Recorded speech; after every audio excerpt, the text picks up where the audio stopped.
ಖಂಡಿತ ಸರ್. ಈಗ ಈ ಗುಡ್ಡ ಅಂದಾಗ ವೀರೇಂದ್ರ ಹೆಗ್ಗಡೆಯವರ ಹೇಳಿಕೆ ಒಂದಷ್ಟು ನೆನಪಾಗ್ತಾ ಇದೆ ಸರ್. ಅದನ್ನ ಇಲ್ಲಿ ನಾವು ಆ್ಯಡ್ ಮಾಡ್ಬಿಡೋಣ. ನಿನ್ನೆ ವೀರೇಂದ್ರ ಹೆಗ್ಗಡೆಯವರು ಒಂದು ಹೇಳಿಕೆ ಕೊಟ್ಟಿದ್ದಾರೆ. ನೀವೀಗ ಗುಡ್ಡ ಅಂದ್ರಲ್ಲ, ಆ ಗುಡ್ಡ ಹೇಳಿದಾಗ ನನಗದು ತಕ್ಷಣ ನೆನಪಾಯ್ತು. ನಿನ್ನೆ ಅವರು ಒಂದು ಹೇಳಿಕೆ ಕೊಟ್ಟಿದ್ದಾರೆ ಸರ್ ಮಂಗಳೂರಲ್ಲಿ.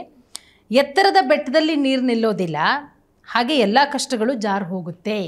ವೀರೇಂದ್ರ ಹೆಗ್ಗಡೆಯವರು ಹೇಳಿರೋ ಅಂತ ಹೇಳಿಕೆ. ಈ ಹೇಳಿಕೆ ಹಿಂದಿನ ಮರ್ಮ ನಾವೆಲ್ಲ ಒಂದು ಅರ್ಥ ಮಾಡ್ಕೋತೀವಿ. ಎತ್ತರದ ಗುಡ್ಡ, ಅಲ್ಲಿ ನೀರಿದ್ರೆ ಇಳಿಜಾರು ಇಳಿದೋಗ್ಬಿಡುತ್ತೆ ಆ ಅರ್ಥದಲ್ಲಿ. ಬಟ್ ನೀವು ಇದನ್ನ ಯಾವ ರೀತಿ ವಿಶ್ಲೇಷಣೆ ಮಾಡ್ತೀರಾ? ಎತ್ತರದ ನೀರಿದೆಯಲ್ಲ, ಅದು ಕೆಳಗೆ ಹರಿಲೇಬೇಕು. ಹೌದು ಅಲ್ವಾ? ಸತ್ಯ ಎಂದಿದ್ದರೂ ಬಯಲಾಗಲೇಬೇಕು. ಆದ್ದರಿಂದ ಈ ಎತ್ತರದ ನೀರು ಕೆಳಗೆ ಹರಿಯಬೇಕು ಅನ್ನೋದನ್ನ ಬಹಳ ಬುದ್ಧಿವಂತಿಕೆಯಿಂದ ವೀರೇಂದ್ರ ಹೆಗ್ಗಡೆಯವರು ಅದನ್ನ ಬಳಸ್ಕೊಂಡಿದ್ದಾರೆ ಅನ್ಸುತ್ತೆ. ಅಂದರೆ ಎತ್ತರದ ನೀರು ಹರಿಯಬೇಕು ಅಂದರೆ ಮೇಲಿಂದ ಹರಿಬೇಕು. ಎತ್ತರದ ಗುಡ್ಡ ಇದ್ದಾಗೆ ಬೆಟ್ಟದಲ್ಲಿ ನೀರು ನಿಲ್ಲಲ್ಲ. ಅಂದರೆ ಬೆಟ್ಟವನ್ನು ತಮಗೂ ಹೋಲಿಸ್ಕೊಂಡಿರ್ಬೋದು. ಯಾಕೆಂದರೆ ಬೆಟ್ಟಕ್ಕೆ ಒಂದು ಸ್ಥಿರತೆ ಇರುತ್ತೆ. ಬೆಟ್ಟ ನಡುಗಲ್ಲ. ನೀವು ಎಂಥ ಬಿರುಗಾಳಿ ಏನೇ ಬರಲಿ, ಮರಗಳ ಅಲ್ಲಾಡ್ತೇ ಹೊರತು ಬೆಟ್ಟ ಅಲ್ಲಾಡ. ಆದ್ದರಿಂದ ಇದೆಲ್ಲವನ್ನ ಏನಿದೆ, ನಾನು ಬೆಟ್ಟದಂತೆ ನಿಂತು ಎದುರಿಸ್ತೇನೆ ಅನ್ನೋದು ಇರ್ಬೋದು. ಆ ಕಾನ್ಫಿಡೆನ್ಸ್ ಒಳಗಿದೆಯೋ ಇಲ್ಲ ಗೊತ್ತಿಲ್ಲ. It's trying to express his confidence. ಅವರು ಅದನ್ನು ಹೊರಗಡೆ ತೋರಿಸೋದಕ್ಕೆ ಯತ್ನ ಮಾಡ್ತಾರೆ. ಅದ್ರ ಜೊತೆಗೆ ನಾನು ಬೆಟ್ಟದಂತೆ ಅಂತ ಈ ಆರೋಪಗಳು ಯಾವ್ದ್ಯಾವುದು ನಮ್ಮ ಇದರ ಬಂದರೂ ಕೂಡ ಅದು ಎತ್ತರದಿಂದ ಹರಿದು ಹೋಗುವ ನೀರಿನ ಹಾಗೆ ಮೇಲಿಂದ ಬಂದು ಕೆಳಗಡೆ ಹೋಗ್ಬಿಡುತ್ತೆ. ನಾನು ಶುದ್ಧನಾಗಿಯೇ ಇರ್ತೇನೆ, ಇದು ಇರ್ಬೋದು. ಅದರಿಂದ ಅವರಿಗೆ ಹೇಳಿಕೆಯ ಮೂಲಕ ವೀರೇಂದ್ರ ಹೆಗ್ಗಡೆಯವರು ಯು ಸಿ ದಟ್ ಡಿಫ್ರೆಂಟ್ ಆದ ಒಂದು ನೆರೇಟಿವ್ಸನ್ನು ಬಿಲ್ಡ್ ಮಾಡೋಕ್ಕೆ ಟ್ರೈ ಮಾಡ್ತಾರೆ. ಇದು ಫಸ್ಟ್ ಹೇಳಿಕೆ ಅಲ್ಲ, ಅವರ ಈ ಹಿಂದಿನ ಹೇಳಿಕೆಗಳನ್ನು ಕೂಡ ನಾವು ಗಮನಿಸಿದ್ದೇವೆ. ಇನ್ನೊಂದಿಷ್ಟು ಹೇಳಿಕೆ ಷಡ್ಯಂತ್ರ ಮಾಡಲಾಗಿದೆ, ಅದು ಮೊದಲಿಂದ ಹೇಳ್ತಿದ್ದಾರೆ. ನಾವಿದು ಯಾವುದಕ್ಕೂ ಕೂಡ ಇದೆ ಗೊಂದಲ, ನಮ್ಮ ಸಮಾಜಮುಖಿ ಕೆಲಸಗಳು, ಗುಣಮಟ್ಟದ ಶಿಕ್ಷಣಗಳು ಅದೇ ರೀತಿ ಮುಂದುವರಿಯುತ್ತೆ ಅನ್ನೋ ರೀತಿಯ ಹೇಳಿಕೆಗಳು. ಅದು ಸರಿ ಅಲ್ಲ. ಇಲ್ಲಿರುವ ಪ್ರಶ್ನೆ ಏನು ಗೊತ್ತಾ ನಿಮಗೆ, ಅವರು ಮೊದಲು ಈ ತೊಳೆದುಕೊಳ್ಳುವ ಮಾತನ್ನ ಹೇಳಿದ್ರು ಅಲ್ವಾ. ಸೊ ಅವರೆಲ್ಲ ಕಾಂಗ್ರೆಸ್ BJP JDS ನಾಯಕರುಗಳು ಹೋಗಿ ಎಲ್ಲ ಮಾಡಿದಾಗ, ಬೆಂಬಲ ವ್ಯಕ್ತಪಡಿಸಿದಾಗ ಅವರು ತೊಳೆದುಕೊಳ್ಳುವ ಮಾತನಾಡಿದ್ರು. ಎಲ್ಲ ತೊಳೆದೋಯ್ತು, ಎಲ್ಲ ಕ್ಲಿಯರ್ ಆಯಿತು ಅಂತ. ಆದರೆ ಕ್ಲಿಯರ್ ಆಗಿಲ್ಲ ಅಂತ ಗೊತ್ತಾಯ್ಕಣ ಮತ್ತೆ ಸ್ಟಾರ್ಟ್ ಮಾಡಿದ್ರು. ಅವ್ರು ನಿನ್ನೆ ಹೇಳಿದ್ದಿಲ್ಲಿ, ಅವರು ನಿನ್ನೆ STM ಕಾಲೇಜಿನ ಹಳೆ ವಿದ್ಯಾರ್ಥಿಗಳೇನಿದ್ದಾರೆ ಅವರೊಂದು ಕಾರ್ಯಕ್ರಮವನ್ನು ವ್ಯವಸ್ಥೆ ಮಾಡಿದ್ರು. ಹೌದು. ಆ ಕಾರ್ಯಕ್ರಮದ ಅಗತ್ಯ ಏನಿತ್ತೀಗ? ವೈ ಅಂದರೆ ಅವರ ಒಳಗಡೆ ಅಳುಕಿದೆ. ಅವರು ಮತ್ತೆ ಬೆಂಬಲವನ್ನು ಕ್ರೋಢೀಕರಿಸ್ಕೊಳ್ಳೋದಕ್ಕೆ ಈಸ್ ಟ್ರೈಂಗ್ ಯಾವುದೋ ಒಂದು ವೇದಿಕೆ ಬೇಕು, ಅವರು ಸೃಷ್ಟಿ ಮಾಡ್ಕೋಬೇಕು. ಈಗ ಮತ್ತೆ ಪೊಲಿಟಿಷಿಯನ್ ಕರೆಯೋಕ್ಕಾಗಲ್ಲ. ಯಾಕಂದರೆ ಈಗಾಗಲೇ ಹೋಗ್ಬಿಟ್ಟು ಪೊಲಿಟಿಷಿಯನ್ಸ್ ಮಾನ ಮರ್ಯಾದೆ ಎಲ್ಲ ಅವ್ರು ಹರಾಜು ಹಾಕ್ಸ್ಕೊಂಡು, ಮೂರೂ ಪಕ್ಷದವರು ಮಾನ ಮರ್ಯಾದೆ ಬೀದಿಯಲ್ಲಿ ಹರಾಜಾಗೋಯ್ತು. ಅದರ ಜೊತೆಗೆ ಒಟ್ಟಾರೆ ಅಲ್ಲಿರುವ ಜನಾಭಿಪ್ರಾಯ ಏನಿದೆ ಅದು ಭಾಳ ಮುಖ್ಯವಾದ್ದು. ಪೊಲಿಟಿಷಿಯನ್ಸ್ ಯಾವಾಗಲೂ ಜನಾಭಿಪ್ರಾಯದ ಬಗ್ಗೆ ನೋಡ್ತಾರೆ. ಈ ಮೂರೂ ಪಕ್ಷಗಳು ಏನಂದ್ಕೊಂಡಿದ್ರು ಅಂದರೆ, ನಾವು ಹೀಗೆ ಹೋಗಿ ಬರುವ ಮೂಲಕ ಜನಾಭಿಪ್ರಾಯ ತಮ್ಮ ಪರವಾಗಿ ಸೃಷ್ಟಿಯಾಗುತ್ತೆ ಅಂದ್ಕೊಂಡ್ರು. ಆದರೆ ಸಾಮಾನ್ಯ ಜನ ಆ ಪ್ರದೇಶದ ತೂ ಅಂತ ಉಗಿಯೋಕ್ಕೆ ಪ್ರಾರಂಭ ಮಾಡೋದು ರಾಜಕೀಯ ಪಕ್ಷಗಳಿಗೆ. ಆದ್ದರಿಂದ ಅವ್ರಿಗೆ ಮತ್ತೆ ಹೋಗೋದಕ್ಕೆ ಹಿಂದೇಟು ಹಾಕ್ತಾರೆ. ಅವ್ರು ಹಿಂದೇಟು ಹಾಕೋದ್ರಿಂದ ಇನ್ಯಾವುದೋ ಬೆಂಬಲವನ್ನು ಅವ್ರು ಕ್ರೋಢೀಕರಿಸಬೇಕಾಗಿತ್ತು ಅಂತ ಕಾಣುತ್ತೆ. ಅದಕ್ಕಾಗಿ ಅವರು ಮಾಡಿದ್ದು ಈ ಹಳೆಯ ವಿದ್ಯಾರ್ಥಿಗಳ ಕರೆದ್ಬಿಟ್ಟು ಅವರ ಬೆಂಬಲವನ್ನು ಕ್ರೋಢೀಕರಿಸುವ ಒಂದು ಯತ್ನ ಅದು. ಆ ಯತ್ನದಲ್ಲೇ ಅವ್ರು ಹೇಳಿದ್ದು ಒಂದು ಕಾನ್ಫಿಡೆನ್ಸ್ ಹುಡುಗರು ತುಂಬೋದಕ್ಕೂ ಇರ್ಬೋದು, ಅಥವಾ ತಮಗೆ ತಾವೇ ಕಾನ್ಫಿಡೆನ್ಸ್ ತುಂಬ್ಕೊಳ್ಳೋದಿರುತ್ತೆ ಕೆಲವು ಸಂದರ್ಭದಲ್ಲಿ.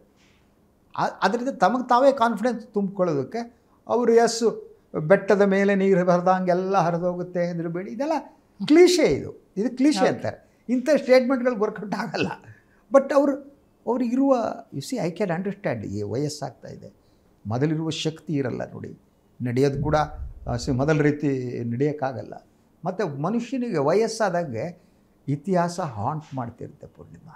ಎಲ್ಲ ಮನುಷ್ಯರಿಗೂ ಹಾಗೆ, ಐ ಡಿಡ್ ದಿಸ್ ಥಿಂಗ್, ನಾನು ಹೀಗೆ ಮಾಡಬಾರ್ದಾಗಿತ್ತು. ಅದು ಎಲ್ಲರೂ ಅಷ್ಟೇ, ನೀವು ದೈವಾಂಶ ಸಂಭೂತರಾದರೂ ಅಷ್ಟೇ, ದೇವರಾದರೂ ಅಷ್ಟೇ, ಹುನುಮಾನವ ಆದರೂ ಅಷ್ಟೇ, ನಮ್ಮನ್ನೆಲ್ಲ ಒಳಗಡೆ ಇತಿಹಾಸ ಹಾಂಟ್ ಮಾಡ್ತಾ ಇರುತ್ತೆ, ಇತಿಹಾಸ ಒದಿತಾ ಇರುತ್ತೆ.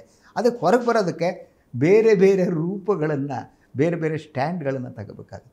So Veerendra Heggade because of that I think ಅವರು ತಮ್ಮಲ್ಲಿ ಕಾನ್ಫಿಡೆನ್ಸ್ ತುಂಬಿಕೊಳ್ಳೋದು ಮತ್ತು ಭೂತಕಾಲ ಅವ್ರು ಕಾಡ್ತಾ ಇದೆಯಲ್ಲ ಅದನ್ನು ಹೊರಗೆ ಬರೋದಕ್ಕೂ ಇದ್ದರೂ ಇರ್ಬೋದು. ಖಂಡಿತ ಸರ್. ನೋಡೋಣ. ಈಗ ಅವರ ಹೇಳಿಕೆ ಒಂದಷ್ಟು ಚರ್ಚೆಗಳಿಗೂ ಕೂಡ ಕಾರಣ ಆಗಿರೋದು. ಈ ಸಂದರ್ಭದಲ್ಲಿ ಅವರ ಹೇಳಿಕೆ ಬೇಕಿತ್ತಾ ಅಂತ ನೀವು ಹೇಳಿದಾಗೆ ಅವ್ರಿಗೆ ಹೇಳುವಂಥ ಅವಶ್ಯಕತೆ ಇತ್ತು ಅಂತ ಅನಿಸುತ್ತೆ. ಅದಕ್ಕೆ ಅವರಾಗೇ ಒಂದು ವೇದಿಕೆನ ಸೃಷ್ಟಿ ಮಾಡ್ಕೊಂಡ್ರೆ ಅದು ಗೊತ್ತಿಲ್ಲ. ಅಲ್ಲಲ್ಲ, ಇದು ಬಹಳ ಬೇಸರದ ನೋವಿನ ಸಂಗತಿ ಅಂದರೆ ಜನ ನಂಬುದಿರುತ್ತಲ್ಲ, ಜನರ ನಂಬಿಕೆಯನ್ನು ಉಳಿಸಿಕೊಳ್ಳೋದು ಯಾವಾಗಲೂ ಸವಾಲು. ಹೌದು ಅಲ್ವಾ? ಈ ಪ್ರಕರಣ ಆದಮೇಲೆ, ಈ ಪ್ರಕರಣಗಳೆಲ್ಲ ನಡೆದ ಮೇಲೆ ಜನ ಪ್ರಶ್ನಿಸುವುದಕ್ಕೆ ಪ್ರಾರಂಭ ಮಾಡಿದಾಗ ಅವರು ಯಾವತ್ತೂ ಒಂದು ಹಂಬಲ್ನೆಸ್ಸನ್ನು ಪ್ರಕಟ ಮಾಡಲೇ ಇಲ್ಲ. ನ್ಯಾಯ ಹೊರಗಡೆ ಬರಲಿ, ಸತ್ಯ ಹೊರಗಡೆ ಬರಲಿ, ಯಾರು ಈ ಕೆಲಸ ಮಾಡಿದ್ದಾರೆ ಅವರು ಕಾನೂನಿನ ಪ್ರಕಾರ ಒಳಗಡೆ ಹೋಗಲಿ ಅಂತ ದೊಡ್ಡವರಲ್ಲಿ ಆ ಮಾತು ಬಂದರೆ ನಿಜವಾದ ಅರ್ಥದಲ್ಲಿ ದೊಡ್ಡವರಾಗ್ತಿದ್ರು.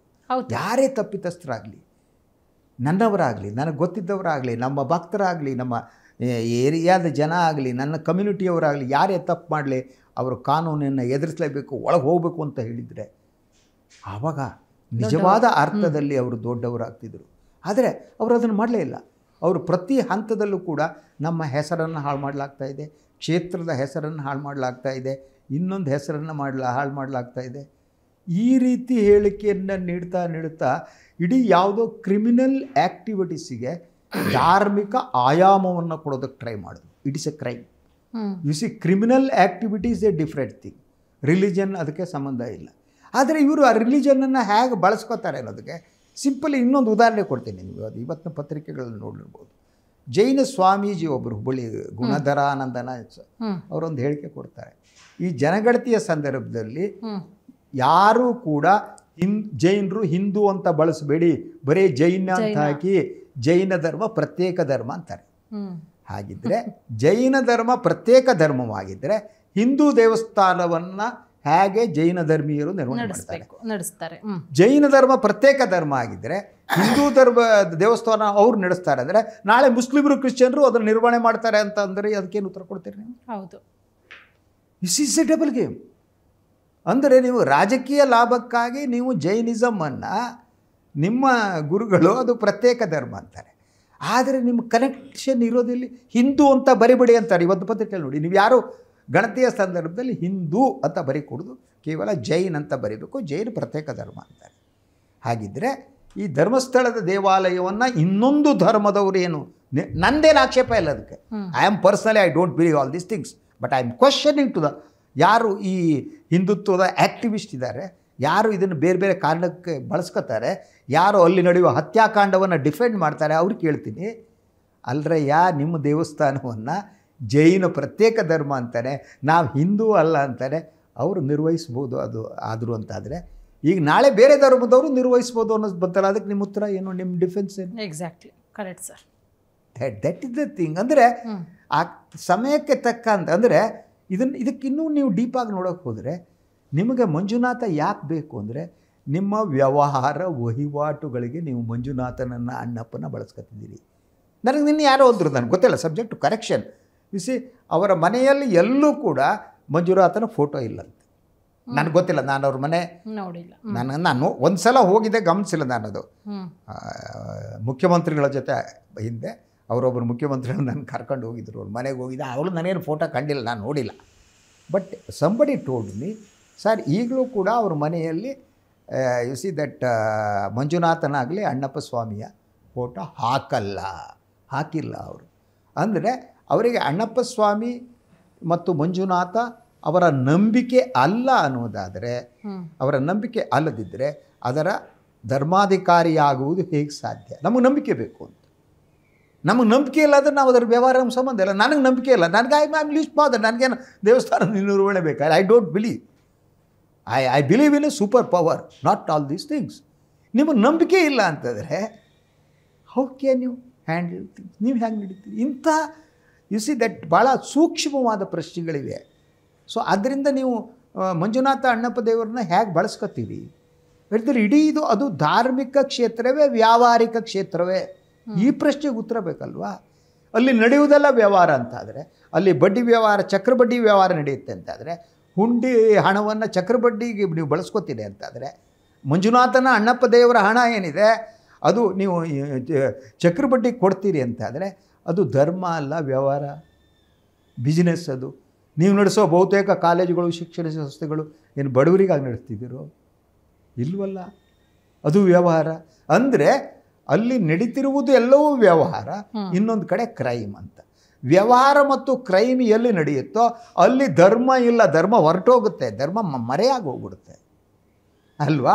ಅಲ್ಲಿ ಧರ್ಮ ಇದೆಯೋ ಇಲ್ಲೋ ಅಂತ. ಆದರೆ ನಿಮಗೆ ಬೇಕಾದ ಧರ್ಮವನ್ನು ಬಳಸ್ಕೊತೀರಿ ನಿಮ್ಮ ವ್ಯವಹಾರಕ್ಕೆ, ಅಲ್ಲಿ ನಡೆಯುವಂಥ ಕ್ರಿಮಿನಲ್ ಆ್ಯಕ್ಟಿವಿಟೀಸ್.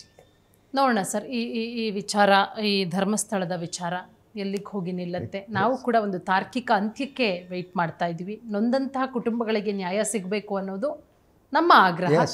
ಸೊ ಹಾಗಾಗಿ ಏನಾಗುತ್ತೆ ಅನ್ನೋದನ್ನು ನೋಡ್ತಾ ಹೋಗೋಣ. ಮುಂದಿನ ದಿನಗಳಲ್ಲಿ ಅದ್ರ ಬಗ್ಗೆ ನಾವು ಅಪ್ಡೇಟ್ ಕೊಡ್ತಾ ಹೋಗೋಣ. Thank you so much. Thank you.